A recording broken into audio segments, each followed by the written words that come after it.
भानपुर राज्य बहुत ही सुंदर और बड़ा राज्य था।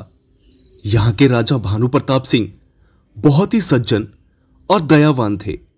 वो हमेशा अपने राज्य के लोगों का भला ही चाहते थे। मंत्री जी, जाइए और पूरे राज्य का भ्रमण कीजिए और देखिए कि कहीं कोई मनुष्य बीमार या असहज तो नहीं, और अगर कोई आपको ऐसा व्यक्ति मिलता है तो आप उसे हमारे धनकोष से कुछ धन ले जाकर दे दीजिए, जिससे उसकी समस्या दूर हो सके। राम बनाए रखे, आपने कहा और मैंने सुना। मैं अभी भ्रमण के लिए निकलता हूँ हुजूर। वैसे मंत्री जी, मुझे भी काफी दिन हो गए हैं राज्य में भ्रमण किए हुए, तो क्यों ना हम दोनों साथ में ही भ्रमण करें। राम बनाए रखे प्रभु, आपकी जैसी इच्छा। मैं अभी घोड़ा मंगवा देता हूँ। राजा भानु प्रताप सिंह और मंत्री भूषण सिंह पूरे राज्य के चक्कर लगाने लगते हैं, पर उन्हें कोई भी व्यक्ति ऐसा नहीं मिलता जो बीमार या असहज हो। इसलिए पूरे राज्य का चक्कर लगाकर दोनों वापस अपने राजमहल में आ गए। उसी राज्य में एक परिवार रहता था मदन लाल का। मदन लाल पेशे से किसान था और वो राज्य के राजा के खेत में मजदूरी करके अपना जीवन जी रहा था। मदन लाल के घर में उसके अलावा उसकी पत्नी सुरेखा, उसका बेटा सोहन और उसकी बहू लीला रहती थी। मदन लाल का बेटा वैसे तो पढ़ा लिखा था, पर शहर में जाकर नौकरी करना उसे पसंद नहीं था। पर ख्वाब बहुत बड़े बड़े थे। सोहन, अब उम्र हो गई है बेटा, ये काम धाम अब मेरे बस का नहीं है। तू कोई काम क्यों नहीं देखता है बेटा? पिताजी, क्या आपने मुझे पढ़ाया लिखाया इसलिए ताकि मैं भी आपकी तरह मजदूरी कर सकूं? आपकी जानकारी के लिए बता दूं कि मुझसे ये सब काम नहीं होने वाला। मजदूरी करने को कौन कह रहा है बेटा? जाकर शहर में कोई नौकरी ही कर ले। शहर? आपको तो पता है ना, शहर जाना मुझे बिल्कुल पसंद नहीं है। अगर मैं बोझ बन रहा हूं तो बता दीजिए, मैं चला जाता हूं घर छोड़कर। कैसी बात कर रहा है बेटा? भला बेटा भी कभी बाप पर बोझ बनता है? अगर मेरी हड्डियां इस बुढ़ापे में मेरा साथ नहीं छोड़ती तो मैं तुझे कभी काम करने को नहीं बोलता बेटा। सही तो कह रहे हैं पिताजी। पिताजी की बात मान क्यों नहीं लेते? जाकर कोई काम धाम देखिए, ऐसे बैठने से धर्म कर्म नहीं चलने वाला है, समझे? ठीक है, जाकर मैं कोई काम देखता हूँ। क्यों तुम सब मेरे लाल के पीछे पड़े हो? अरे सही वक्त आने पर काम भी मिल जाएगा और दिन भी अच्छा हो जाएगा। देखना, कल तक मेरा बेटा कहीं ना कहीं कोई काम ढूंढ ही लेगा। सोहन आखिर करे भी तो क्या करे? छोटे मोटे काम करना उसे बिल्कुल भी पसंद नहीं था, और बड़े काम गांव में थे नहीं। फिर भी वो गांव में काम की तलाश में घूम रहा था। तभी उसे उसका दोस्त मिलता है। क्यों सोहन, कहाँ घूम रहा है गांव में आज? कई दिनों बाद निकला है घर से। लगता है बीबी के पल्लू से निकलने का समय अब आया है तेरा। मजाक मत कर यार, कोई काम ना मिलने की वजह से बहुत परेशान हूँ। समझ में नहीं आ रहा क्या करूँ। इसमें सोचना क्या है? तू शहर तो जाने से रहा, तो गांव में ही जो काम मिल रहा है चुपचाप कर ले उसे।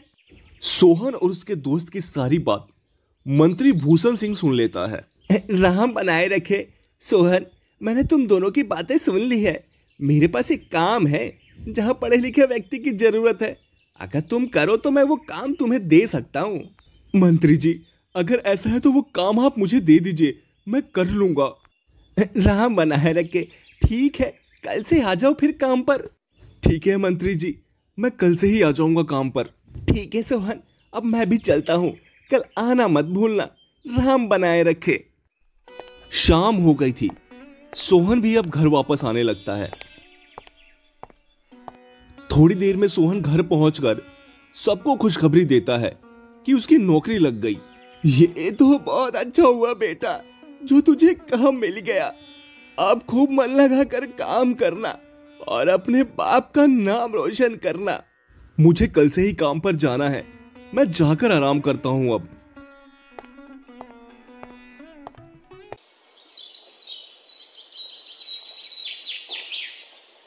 अगले दिन सोहन और मदन लाल काम पर चले जाते हैं।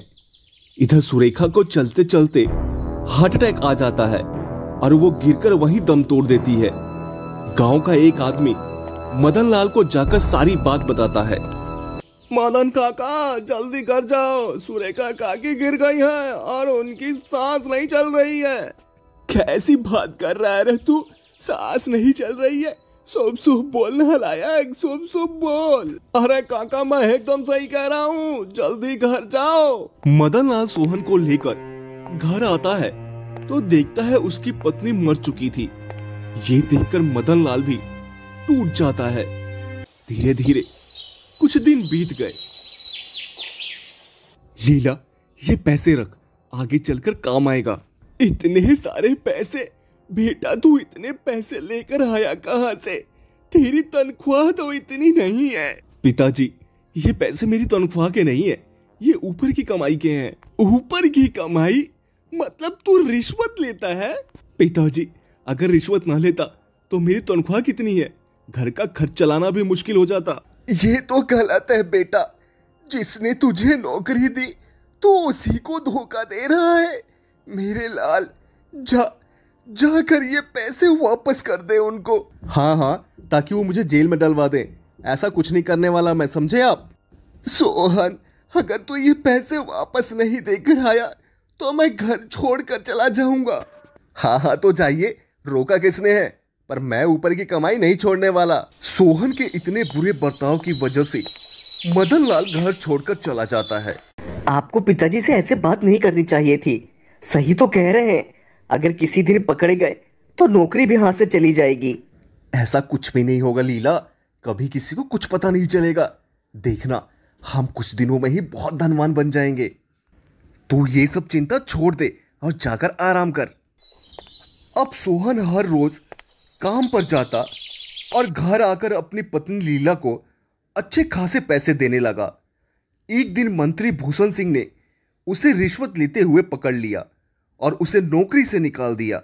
सोहन वहां से वापस घर आने लगता है। क्या हुआ, मुंह क्यों लटकाए आ रहे हो? मुझे नौकरी से निकाल दिया गया है लीला।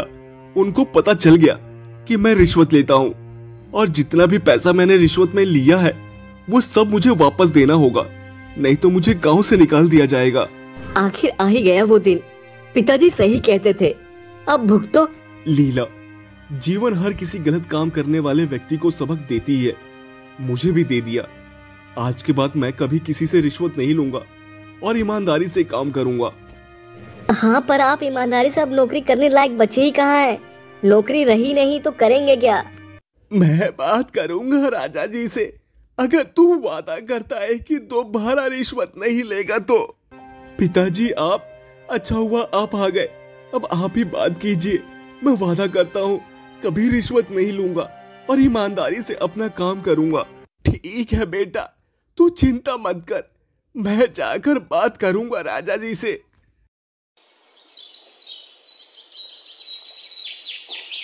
अगले दिन मदन लाल जाकर राजा भानु प्रताप सिंह से बात करता है। पर मदन लाल, तुम्हारे पुत्र ने जो अपराध किया है उसके लिए ये सजा भी कम थी जो मेरे मंत्री ने दी है। अपराध तो किया है मेरे बेटे ने महाराज, पर आप माफ कर दे और उसे एक मौका दे दे तो अच्छा काम करेगा। वो अब सुधर चुका है। ठीक है मदन लाल, हम तुम्हारे बेटे पर एक बार और भरोसा करेंगे। मंत्री जी, सोहन को नौकरी पर रख लीजिए और उस पर विशेष ध्यान रखिए। और हाँ, रिश्वत में लिए गए पैसे पहले वापस ले लें, तभी काम पर रखना।